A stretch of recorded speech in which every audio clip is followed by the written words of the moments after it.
Good evening, ladies and gentlemen, and welcome to the Mr. Hicks podcast. We are here getting it in once again, time and time again. Now, this was the end of week one of the college football season, so I was going to do a specific show about winners and losers, but that happens all the time, and I was going like, you know what would be really interesting is to do a show about people that won, but even though they won, it doesn't really feel like they won. You know, it feels like whoa, whoa, we barely got out of that one. And you actually learn about some flaws about that team and some things that you're going to have to look out for later because this team didn't do what you kind of thought they were going to do. I haven't figured out what I'm going to call it yet. But see, the thing is, the Clemson thing hits home with me in particular because I was so right about this. Like, I literally did a whole show based on why I thought that Clemson was done winning championships.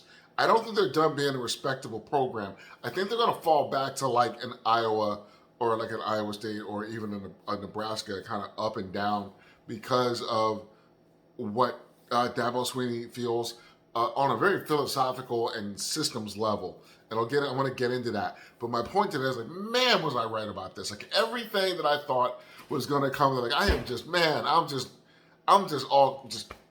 patting myself on the back for how good I looked and the thing that I said in the show before. So they won the game, but this game it felt close. It was like 7-3 at the end of the first quarter. It was like 10-7 going into halftime. It never felt like it was like that Clemson really pulled away in this game. And like for the number 4 team in the country, this was particularly embarrassing. So Georgia was the number 2 team in the country, and they stomped Oregon. Like it was it was so like they got stomped like a narc at a bikers rally. They were so physically curb stomp dominated in that game. Like that game, they could have scored 70 points in that game. They really could have. Alabama's win against Utah was embarrassing for everybody involved. Let's just put that out there. Like my son actually came to me and was like, "Dad, they were jogging." I was like, "No, they wouldn't. Saban would not like be happy with them jogging." And I remember like I think Bryce Young had a scramble for a touchdown where he was literally looking around like, for real? This is nobody's gonna, there was nobody within like 12 yards of him. And he just kind of walked into the end zone. And multiple times I saw players doing that where they were just like, there's not even anybody chasing me. Like, what are you doing? Like, you know we're playing football, right? Like, it was that bad. Ohio State, number 2 team in the country, they played Notre Dame, who was number 5. So that I thought that game was going to be I thought this game was going to be a blowout. It was not. So big ups to Notre Dame for really holding it down and playing a much tougher defense. I don't know if Notre Dame's defense is better than we thought it was going to be, or Ohio State's offense was worse. Jackson Smith and Jigba did go down in that game, and it kind of looked like nobody else was really ready to step up. CJ Stroud, the numbers look good. And it's one of the reasons why I feel like you need to watch games. Because if you look at the numbers don't look terrible. But he didn't look comfortable. A lot of the throws that you saw were just, the incompletions were just misses. It was just like short, into the dirt, into the grass. Just uncharacteristic of what I expect out of a potential Heisman candidate in CJ Stroud. So all of this happened. So there are other teams that are in the top 4, and then even top 5 with Notre Dame, and then Clemson. That game was in dispute until the third quarter with Georgia Tech.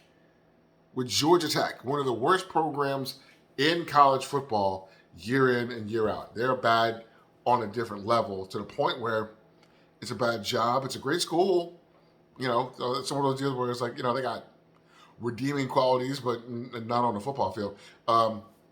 So the offense looked absolutely pedestrian. It looked a lot of like screen passes that went nowhere. The receiving core does not get open.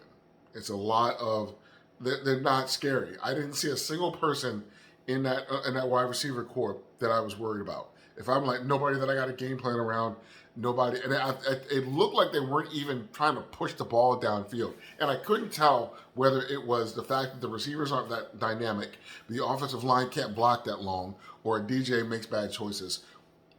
It didn't really matter. Whatever combination of those three things you got, that leads to a bad passing game.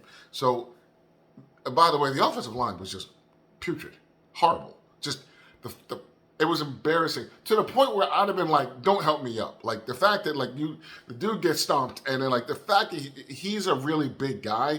So supposedly he lost like 30 pounds, but because he's such a big guy, maybe people think that big guys is not that big a deal.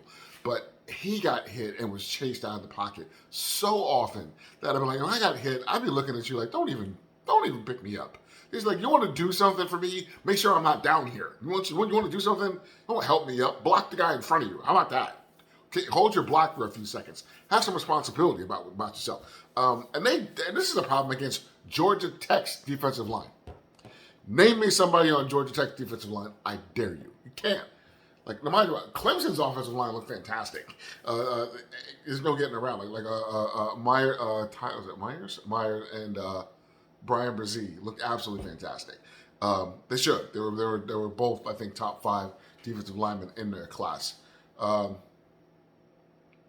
I don't know if the offensive problems are scheme or personnel, but I think it's a combination of both. I do believe that there's some misgivings about DJ.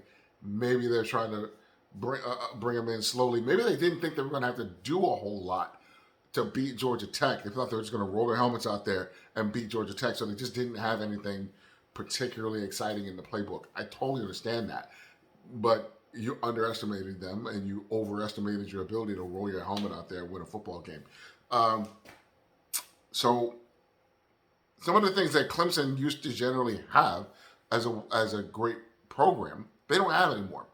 They used to have an amazing amount of continuity on their coaching staff, and yet Brent Venables and Tony Elliott, Virginia and Oklahoma respectively, decided to leave at the same time. When coordinators leave, they don't just leave. They're going to go back and I'm going to take your wide receiver coach to be my offensive coordinator. I'm going to take your linebackers coach to be my D coordinator. They're going to raid your team for coaches.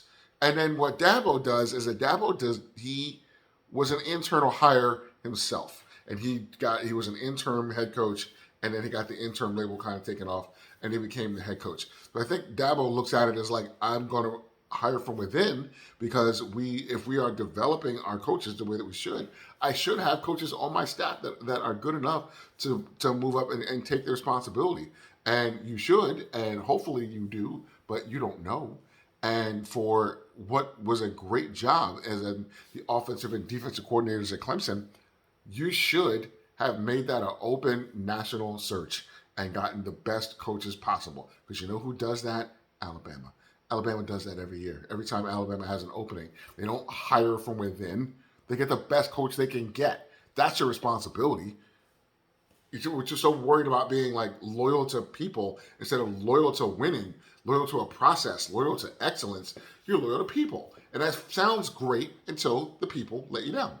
Until you start losing, and you got to look at those people that you stuck your neck out for. Like, hey man, you step it up. I'd be like, well, you hired somebody who wasn't ready for that job. The offensive coordinator is a guy named Streeter, and I'm like, he was the quarterbacks coach for Deshaun Watson and for Trevor Lawrence. Now, it's college football. If you're like a quarterback whisperer, those guys get head coaching jobs. And those guys get head coaching jobs usually like right away. Like if somebody looks and goes like, that guy did that with these two guys. We want him to run our offense. We think this guy's going to be a great head coach one day.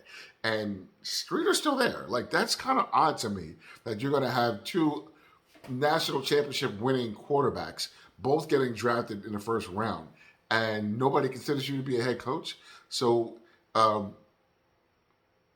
that says a lot to me, the fact that didn't happen. They're also not an elite recruiting team, Clemson. They're a good recruiting team, but they usually have small classes, and they're usually ranked somewhere between like 6 and 9. So if you're recruiting against teams that are constantly in the top 3, and you're recruiting somewhere between like 5 and 10, 1 year, for that 1 year, that's not a big deal. However, 3 or 4 years down the road, I've accumulated a lot more 4 and 5 star players than you. And Clemson usually gets away with it because Clemson nails the quarterback. Well, they didn't nail the quarterback. They don't have a dynamic wide receiver, and they don't have a great offensive line. They don't use a transfer portal. You know who uses the transfer portal? Alabama. You know who went into the portal and said, "Oh, I don't like my wide receiver core. I got 2 of them. I got one of them from Georgia who beat us in the national championship game. I like a running back. And even though I get a 5 star, 4 or 5 star running back every year, I don't feel good about my offense, my running back core. What do? They go to Georgia Tech and they get Jahmyr Gibbs, a guy who he wanted originally. Now he's got him. They get a left tackle from freaking Vanderbilt. Because honestly, if you were going to be a first round pick and you're doing great things at Vanderbilt, what's the difference? Like, you're not going to win anything. You're not going to get any more developed at Vanderbilt. You might as well go somewhere. If they want you, might as well move. So 2 wide receivers, a running back, and a left tackle. Oh, right tackle. It's playing right tackle for them. And the best ones in the portal. And Clemson does nothing.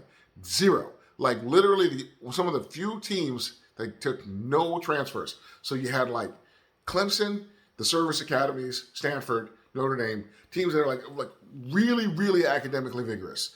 So it's like you can understand why those people don't take in a lot of transfers because they can't. They just the academics are ridiculous in those places.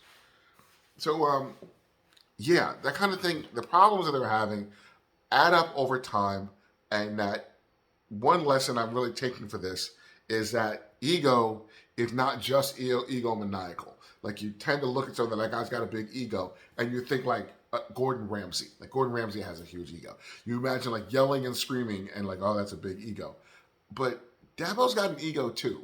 It's just not the same ego that you're used to.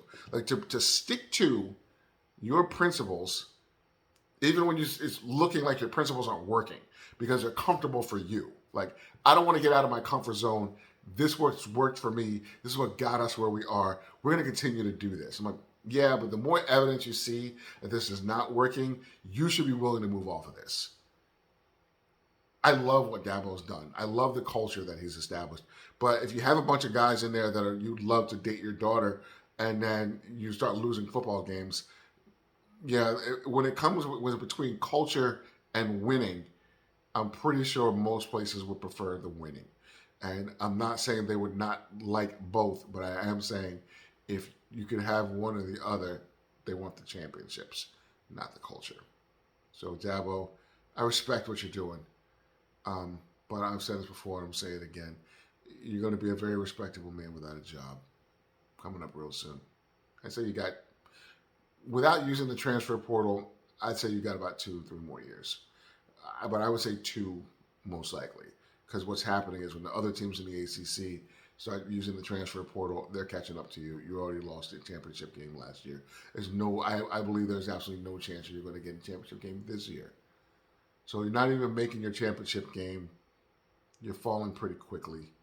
And I hate to see it happen because of somebody's ego. Just don't want to let go.